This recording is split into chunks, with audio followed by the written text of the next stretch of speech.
అందరికీ నమస్తే. ముందుగా ఈరోజు మీతో స్వేచ్ఛగా మాట్లాడే హక్కు కల్పించిన భారత రాజ్యాంగానికి కృతజ్ఞత తెలుపుతూ భారత రాజ్యాంగంలో 483 ఆర్టికల్స్ ఉన్నాయని అందులో ఒక్కొక్కటిగా మనం తెలుసుకుంటున్నాం.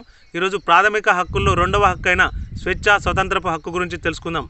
మరి ఎంతోమంది మహానాయకులు వారి ప్రాణాలను పణంగా పెట్టి ఈరోజు మనకు స్వేచ్ఛ స్వతంత్రాన్ని తేవడం జరిగింది.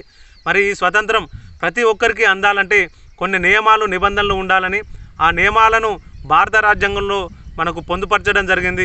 ప్రస్తుతం భారత రాజ్యాంగంలో 483 ఆర్టికల్స్ ఉంటే అందులో ఈ స్వేచ్ఛ స్వతంత్రపు హక్కు గురించి 19 నుంచి 22 ఆర్టికల్స్ అంటే 4 ఆర్టికల్స్ ఈ హక్కు గురించి తెలుపుతాయి.